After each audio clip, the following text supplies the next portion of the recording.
এই আমলটি করব এই আরাফার দিনকে উপলক্ষ করে, সেটা হচ্ছে আল্লাহ পাক রব্বুল আলামিনের কাছে বেশি বেশি করে দোয়া করব। কারণ আল্লাহ পাক রব্বুল আলামিন এই দিনে সবচেয়ে বেশি মানুষকে ক্ষমা করে দেন।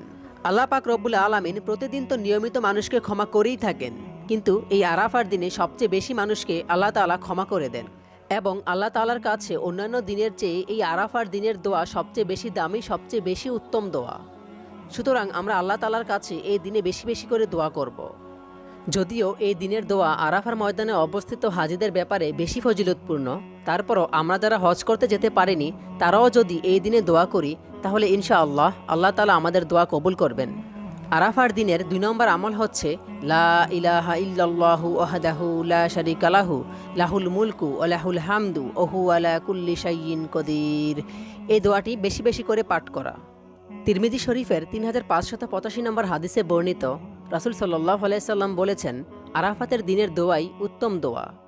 আমি ও আমার আগের নবীগণ যা বলেছিলেন তার মধ্যে সর্বোত্তম কথা হচ্ছে, আল্লাহ ছাড়া কোনো মাবুদ নেই, তিনি এক, তার কোনো অংশীদার নেই, সার্বভৌমত্ব তারই, এবং সমস্ত কিছুর ওপর তিনি সর্বশক্তিমান।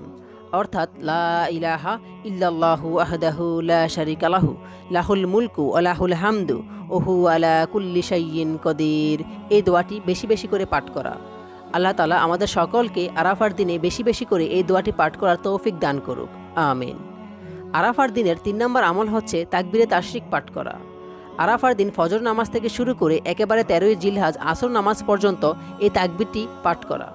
তাকবীরটি হচ্ছে আল্লাহু আকবার, আল্লাহু আকবার, লা ইলাহা ইল্লাল্লাহু আল্লাহু আকবার ওয়ালিল্লাহিল হামদ। প্রত্যেক ফরজ নামাজের পর তাকবীরটি একবার করে পাঠ করা প্রত্যেক মুসলিম পুরুষ এবং মহিলার জন্য ওয়াজিব। অবশ্যই আমরা একবার করে তাকবীরটি পাঠ করব ইনশাআল্লাহ। বিভিন্ন ফতোয়ার কিতাবে 3 বার করে পাঠ করার কথা বলা হয়েছে। 3 বার করে পাঠ করলেও ফজিলত রয়েছে, কিন্তু কমপক্ষে অন্তত আমরা একবার করে পাঠ করব। এই কাজটি কোনোভাবেই ভুলে যাওয়া যাবে না। আরাফার দিন শুরু থেকে একেবারে আইয়ামে তাশরিক পর্যন্ত, অর্থাৎ 13ই জিলহজ আসর পর্যন্ত তাকবীরটি পড়ব ইনশাআল্লাহ। আরাফার দিনের 4 নম্বর আমল হচ্ছে আরাফার দিনে একটি রোজা রাখা।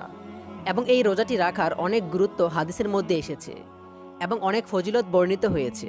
তিরমিজি শরীফের 749 নম্বর হাদিসে এসেছে, রাসূল সাল্লাল্লাহু আলাইহি সাল্লাম বলেছেন, আমি আল্লাহ তাআলার নিকট আরাফাতের দিনের রোজা সম্পর্কে আশা করি যে তিনি এর মাধ্যমে পূর্ববর্তী 1 বছর এবং পরবর্তী 1 বছরের গুনাহসমূহ মাফ করে দিবেন।